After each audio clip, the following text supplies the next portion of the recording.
LA conjures up too many stereotypes to count. You've got the hipster areas, preppy places, neighborhoods where college kids hang out, and of course, the ghettos. Seems as if there's a neighborhood for everyone in LA. So the question arises, which LA neighborhoods are the best and which are the worst?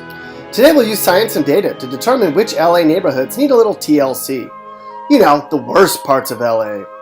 You can tell a lot by a neighborhood by how broke people are and by how bad crime is. We'll use those for our measuring sticks. So join us as we take a stroll through LA's worst neighborhoods.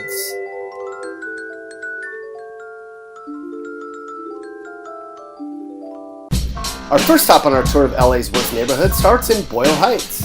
About 1 in 7 people in this neighborhood doesn't have a job, and homes sell for less than $150,000 each. Crime is so bad here that local business owners say it's hurting their way of life. Do you think Mr. Rogers would go into this neighborhood? The answer is no. No, he wouldn't. Our next stop on our crummy tour of LA brings us to South Park, a hood with quite a few people who probably wish they didn't live there. Income levels are around $31,000, and homes average about $141,000. They certainly won't be throwing parades in South Park anytime soon, that's for sure. Continuing our journey through the worst LA neighborhoods, we come to Watts.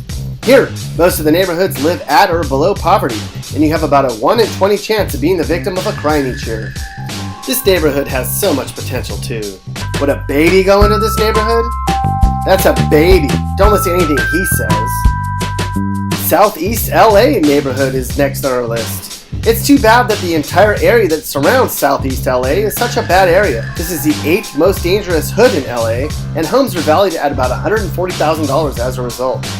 On the bright side, only about 10% of residents in Southeast LA are out of work. That's still twice the national average. Westlake is certainly no walk in the park when you consider the stats. This area is very dangerous and very poor. Families bring in about $38,000 a year. But people in Westlake are the richest of any area we're going to talk about, which puts into perspective how poor many of the neighborhoods in LA are. We'll be back after this quick message from our sponsor. Yo, this ad's brought to you by Clippers on Martin Luther King Boulevard. Come get your hair did. We do it tight and right. That's Clippers on MLK. G. Continuing our tour of the worst parts of LA, we come to Wilmington. Want to play a joke on your friends?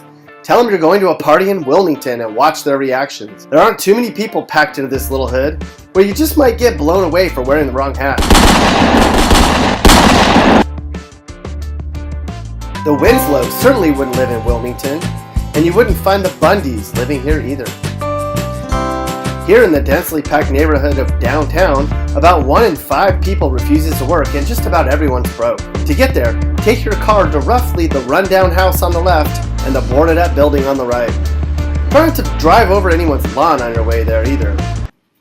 Been spending most their lives living in the gangsta's paradise. Welcome to Pacoima, one of the most dangerous neighborhoods in LA. Entire families make an absurdly low $14,000 a year annually, and only about 1 in 4 people here works. Can we interest anyone in a $90,000 house in Pacoima? Anyone? No? Okay then. Skid Row is a notoriously horrible area in LA. Home to about 30,000 people, about 44% of the population lives in poverty, and crime's off the charts. There's murders in and around this city every single year. Not good. Not fun. And where's the worst neighborhood in the city of LA? That would be the Fashion District. This true hood has a ton of people who live in the worst conditions in the city. It ranks in the bottom 3 for home values and income levels, and in the top 3 for crime. Some LA neighborhoods are hard to tell apart, but you can tell who's from the Fashion District though. They're the ones with the 40, a pistol, a beat-up car, and a pit bull. If you don't live in the Fashion District or any of the other Los Angeles neighborhoods we talked about, you don't have it too badly. Congratulations!